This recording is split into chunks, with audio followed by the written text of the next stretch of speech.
In today's video, I'm going to show you how to make date syrup the step-by-step method to achieve this consistency like honey.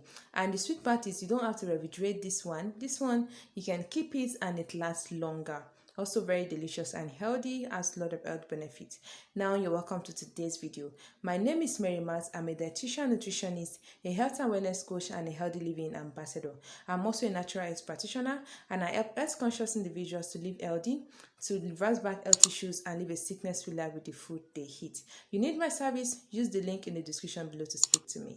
Now, welcome back.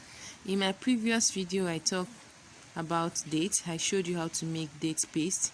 As you can see, today I will show you how to make date syrup step-by-step method. Now, what we need is dates. I've washed my own dates, so you have to do the same thing for yours as well. So when you wash it, you deseed them. As you can see, I've deseeded mine. So now what we are going to do is that we are going to chop them into smaller pieces. To date, it's actually one of my favorite because I do have this at home. If you're one of those that stays in the north or you have access to dry ones, I advise that you always get it in large quantity like I do get. So whenever I want to make your syrup, I want to make a sweetener, or whenever a recipe calls for honey and you don't have honey at home, you can always use it. And when it even calls for maple syrup, you can have this. If you have not watched my video on 5 natural substitutes to sugar, please, you should go and watch it. I talk more about dates and the benefits and a lot of things and a lot of other natural sweeteners as well in that video. Please go and watch it and you will love it. Please don't forget to share this video with your friends and family. So this is the first step, this is the second step in this second recipe of date syrup. So now what we are going to do is we're going to take it and put it in the water. Go. So now I'm going to pour this over into my water, but the reason why I'm going to pour it, I'm going to allow this to stay like 10 minutes in the water. Reason be that I want the maybe particles or whatever it is that are on it to burn off. So I'm going to allow this to cook for just 10 minutes. After which, when this is done, this is just going to be for 10 minutes. I'll boil it for 10 minutes. I'll pour it out and have it drain and add back on the fire again. Now you can see that it's boiling, right? So what I'm going to do is I'm going to take it off the fire and discard the water, put another water and boil it again slowly this time around for the next 45 minutes or until very, very soft. Okay, now 10 minutes is up, so I'm going to discard this water now so we can add another water to it. Okay, now I've added 3 cups of water to my date and I will leave this to cook for 1 hour 20 minutes on a low heat, as in very, very low heat. You don't want to allow this fire to be more than so low, because if you do, your dates will not cook gently and you won't get the juice out of it. So you want it to cook very, very low until it is very, very soft. Okay, then we'll move to the next step. So as you can see, we have cooked this now for 1 hour 20 minutes. So what I did was, the water was a little bit drying up, so I added a little bit of water to augment it so the water doesn't dry off completely, so we can have more juice for the syrup.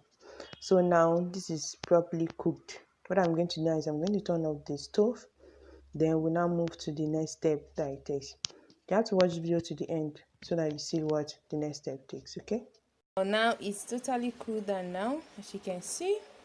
So what I'm going to do now is that I'm going to take a cheesecloth, then I will pour this on it, then we'll now move to the next step.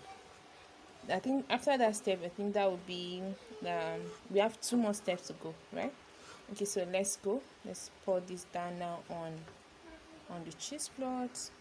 So welcome back. So now this is completely cool down now. So what we're going to do is that we're going to strain this out. Well, I like to do this in 2 batch. So I can completely strain it very well, because I don't want a situation whereby this is not properly done. So we're going to squeeze out all the juice, everything completely, every single thing. So I'm going to squeeze out. You see, that's the reason why I'm doing it in batches, so that I can squeeze this thing out very well. So I'm squeezing out all the juice. Then after this one, then we have the last step.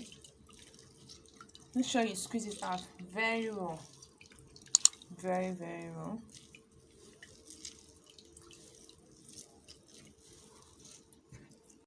So this is what I got after straining it, as you can see. So for this one, as in for this chaps, I'm going to just discard it because we have no use for it again. Now I'm going to pour this liquid back into the pan and allow it to simmer on a low heat for like maybe 30 minutes before we now move on to the next step. Okay, now this way the magic is going to happen. So you see this liquid, you are going to steam it for like 30 to 45 minutes, allowing it on a very low heat. So when you're done cooking this, like maybe steaming this thing, for 30 to 45 minutes, when you stir it with your spoon, it should cut the back of the spoon, as in like maybe jelly form. But if it doesn't happen, then you just allow it to cool down. But I will show you how it looks like now when it's cooking, so you see how your own should look like when you get to this step, when you cook it. As you can see, this has been steaming since the last 30 to 45 minutes, but this is not up to 45 minutes anyway. But let me just check my time now. It's 33 minutes that I've been steaming it, and look at it, it's very beautiful.